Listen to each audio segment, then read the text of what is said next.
Beleza. Então, boa tarde, pessoal. Prazer estar conversando com vocês. No artigo, é comentado, então, que com 100 mil plantas de milho por hectare, já houve um certo sombreamento, né?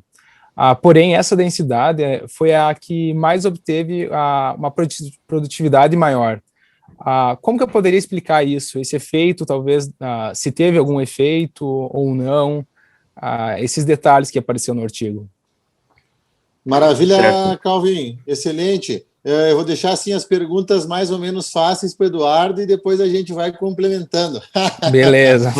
Show de bola. Não, o Eduardo é o primeiro autor, ele se dedicou bastante aí para esse trabalho. Então, Eduardo, manda a ficha lá, cara, e quando precisar eu vou te complementando. Show de bola.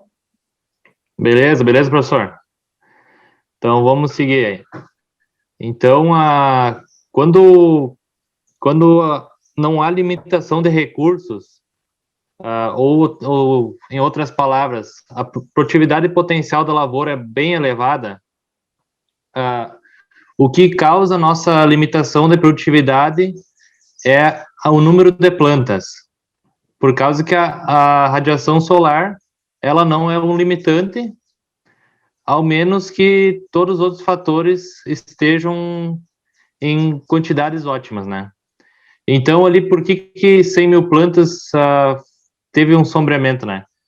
Pelo adensamento maior de plantas, até o ponto em que não havia mais recursos para que suportasse uma quantidade maior de plantas, né? Então, ali foi determinado pela radiação solar. Esse sombreamento... Pode falar, professor. Então, esse sombreamento é na parte inferior do dossel, né? No terço inferior das plantas. Então, esse sombreamento ele acontece mais no final do ciclo. Então, a partir do momento que as plantas têm uma maior área foliar, então, e acaba sombreando a parte inferior. Uhum. Show de bola, Eduardo. Produtor, consultor que estiver nos assistindo, nos escutando agora, o Eduardo coloca muito bem. Quando que a gente deve se preocupar com radiação solar? Em ambientes de alta produtividade, quando os outros fatores eles já foram sanados, ou seja, nutrição muito boa, controle de plantas daninhas, insetos e doenças excelente. E aí, uma lavoura de milho nada mais é do que um painel de radiação solar que absorve radiação e converte em grão de milho. Então, o que nós precisamos fazer numa lavoura de milho visando altas produtividades quando a gente pensa em densidade? Conseguir integrar a maior quantidade de radiação solar possível nos 3 estratos do dossel. Então, mesmo com esse pequeno sombreamento que a gente verificou nas folhas do bacheiro, como o Eduardo comentou, nós tivemos aí a maior integral de radiação solar. O que é integral é somar quantos megajoule por metro quadrado por dia a lavoura de milho absorveu. Então, pense num painel, mais radiação acumulada, consequentemente, maior produtividade. Então, nessas condições de alta produtividade, a densidade de 100 mil plantas foi a que trouxe aí a maior quantidade de grão produzida por área. Eu acho que posso fazer a segunda pergunta já, né? Se lembrar. Ou então, a segunda pergunta que a gente tinha pensado é que no artigo vocês definiram populações teste, né? De 60, 80, 100 e 120 mil plantas por hectare. A gente gostaria de saber, então, se existe algum motivo para terem sido definidas essas populações específicas. Por que não 75, por exemplo? Por que essas em específico? Muito bem. Então, ali como visto, de 60 a 120 mil, retrata, assim, os extremos, né? Então, principalmente em lavouras de alta produtividade, então, para que a densidades tão elevadas, né? Então, em outros trabalhos também já demonstram as maiores produtividades atingidas próxima a 90, 100 mil plantas por hectare, porém em produtividades que não ultrapassam 14, 16 toneladas por hectare, né? Então, em patamares ainda superiores de produtividade, a nossa hipótese foi, então, de que a densidade de plantas é um fator limitante para atingir produtividades superiores às antes citadas, né? E, então, tendo tendo um platô ali em próximo a 100 mil plantas por hectare, né? Muito bom, Eduardo. Então, a equipe Field Crops ela trabalha em sintonia com o que está acontecendo na lavoura de milho e também com o estado da arte do conhecimento. Aí, buscando representar o que acontece na lavoura de milho hoje, nós pegamos aí as principais densidades, que variam de 60, 80 a 100 mil plantas. Nós poderíamos ter pego 75, 85, 95, sem problema nenhum. Mas, como o Eduardo colocou, é importante nós representar o que a lavoura de milho está fazendo. Depois disso, nós vimos que na ciência, os valores de maior produtividade eles estavam sendo alcançados com uma densidade de mais ou menos aí 90 mil plantas por hectare. Só que as produtividades dessas 90 mil plantas eram mais ou menos 14, no máximo 15 toneladas. Só que a equipe Field Crops percebeu que tinha muitos produtores colhendo mais do que isso. Por exemplo, o produtor onde a gente realizou o trabalho, Rogério Sequinho, em área comercial, baixo pivô, ele já está próximo a 20 toneladas por hectare. Então, foi lá que a gente fez esse experimento, e aí a gente avançou, então, na barreira do conhecimento, porque, de acordo com o nosso conhecimento, né, Eduardo, ainda não tem trabalhos que apontem essa densidade para colher 20 toneladas por hectare. Então, o grande avanço esse é um dos maiores registros que se tem de produtividade a nível experimental no Brasil e fora do Brasil também, e essa é uma densidade agronômica ótima, nova. Então, informações saindo aí em primeira mão na revista Plantio Direto. Beleza. Um pouco com relação à metodologia do experimento, quais que foram os híbridos que foram usados e como que funcionou a avaliação do experimento? Certo. Então, foram utilizados 2 híbridos, um de ciclo super precoce, Agroceres 9025, e outro com ciclo hiper precoce, então o Pioneer 1630. Então, a área experimental, então, ela foi acompanhada com visitas de 15 em 15 dias, tanto para conferir as parcelas, ver se está tudo certo, manter a limpeza de corredores e outras coisas mais, né? Então, e aí feito outras avaliações também no final do ciclo, como componentes de rendimento, e junto à colheita também com componentes de rendimento primário, né, que é número de grãos por espiga, número de fileiras por espiga e também peso de grãos, né. Excelente, Eduardo. Um ponto bem importante é destacar que essas cultivares elas representam diferentes ciclos, né? Ou seja, um ciclo menor e um ciclo um pouquinho maior, porque os resultados desse trabalho eles precisam se encaixar em diferentes sistemas de produção. E outro detalhe importante, que esse experimento ele foi realizado diretamente em lavouras de produtor, ou seja, não está aqui na área experimental da Universidade Federal de Santa Maria, não. Esse experimento ele foi alocado nos produtores que a gente tem acompanhado nos últimos 3, 4, 5 anos, através do monitoramento de lavouras. Aí, eleito o produtor que tinha maior produtividade, nós fomos lá, pegamos o mapa de fertilidade solo e de produtividade e nós cruzamos as informações e alocamos o experimento na área de maior fertilidade e maior potencial produtivo. A gente destaca que esse experimento foi todo irrigado e também que nós tínhamos uma estação meteorológica e barras de radiação solar fazendo as medidas diretamente dentro da lavoura ao longo de todo o ciclo de desenvolvimento da cultura.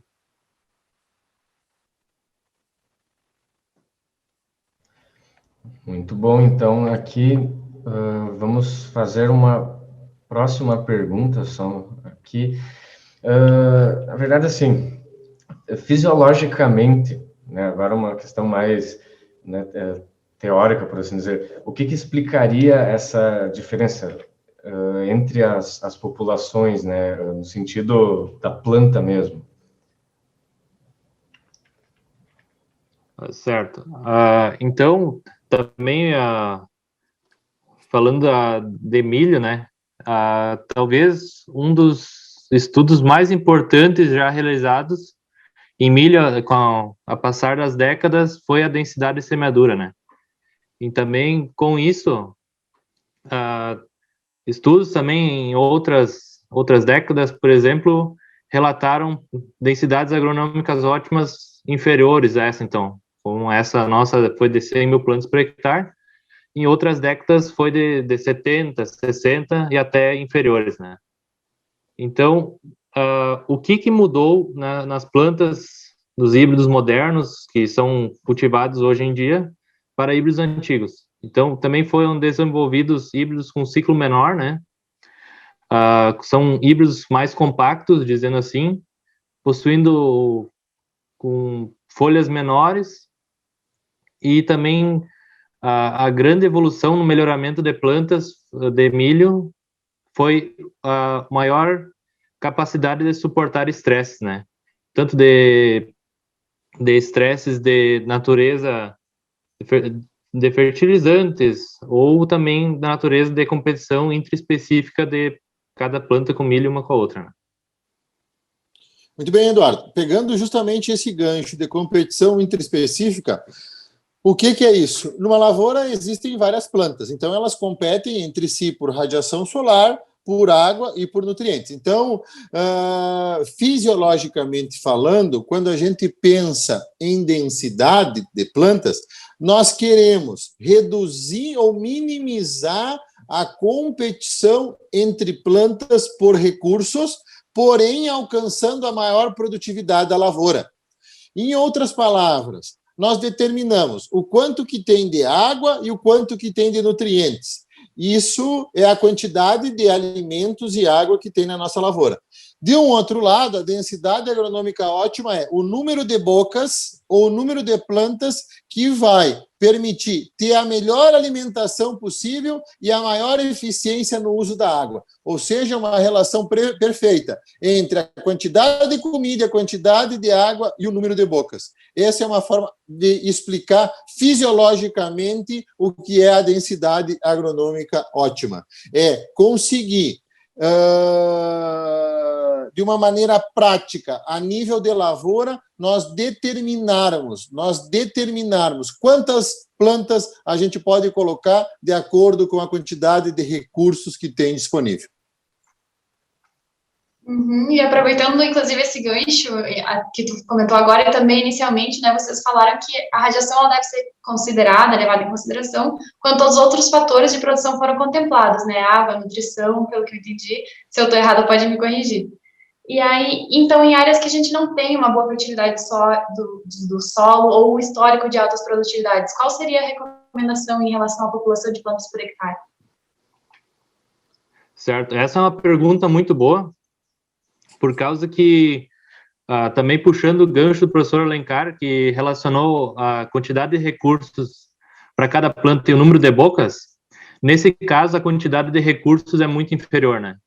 Então, deve-se ter uma atenção muito grande para não exceder a quantidade, número de plantas ótimas para a lavoura, então, porque elas irão produzir menos que se tivesse uma densidade um pouco menor, né? Então, o uso de densidades é menor em relação a ambientes que produzem mais. Então, sendo em torno de 60, 70 mil plantas por hectare, não muito superior a isso. Perfeito, Eduardo. Então, nós tínhamos e fizemos avaliações ao longo dos últimos anos, justamente qual é a densidade agronômica ótima por ambiente de produção. Então, senhores e senhoras que estão nos escutando, produtores e produtoras, é muito importante vocês pensar o que é um ambiente de produção. É quanto que tem de água disponível, o quanto que tem de nutrientes disponível e qual é a radiação solar e qual é a temperatura disponível. Então, vamos para 2 exemplos bem importantes. Vamos pegar uma lavoura de alta produtividade de Passo Fundo e vamos pegar uma lavoura onde se tem um investimento tecnológico menor, por exemplo, em agosto. Então, vamos lá. Em Passo Fundo, tem rotação de culturas, em Passo Fundo tem agricultura de precisão, em Passo Fundo nós temos aí um perfil de solo profundo e homogêneo, e não tem problema de falta de água em virtude de ter irrigação. Aí nós vamos para agudo, aonde o milho ele vai ser plantado numa área em rotação com arroz, em rotação com fumo, aonde muitas vezes não se tem irrigação, aonde muitas vezes não se tem uma análise de solo aí para fazer uma adubação balanceada e, consequentemente, a quantidade de recursos disponível é menor. Então, o que nós precisamos fazer é determinar qual é a densidade agronômica ótima para aquele ambiente. Então, como o Eduardo falou, nós vai ficar aí entre 60 e 70 mil plantas, que é o que uma parte significativa dos produtores fazem. E outro detalhe muito importante dentro de ambiente de produção, e aí vamos pegar um exemplo de uma lavoura em Cruz Alta. Ela plantada em julho, final de julho, início de agosto, e depois plantada na safrinha, plantada em janeiro e fevereiro.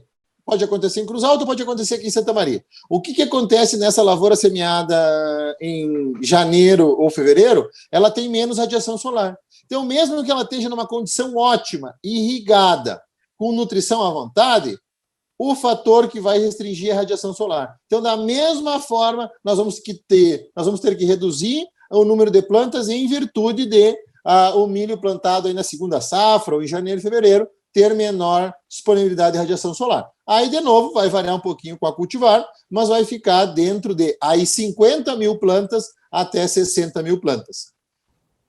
Então, eu vou seguir aqui.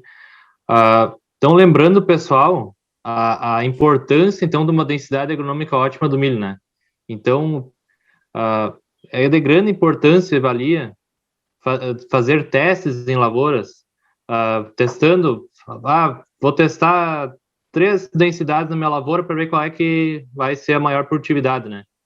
Então, isso varia de lavoura para lavoura, então, o melhor ajuste é que a gente faz dentro da nossa lavoura, né? Então, eu sigo com isso aí e a relevância da densidade de semeadura. Né?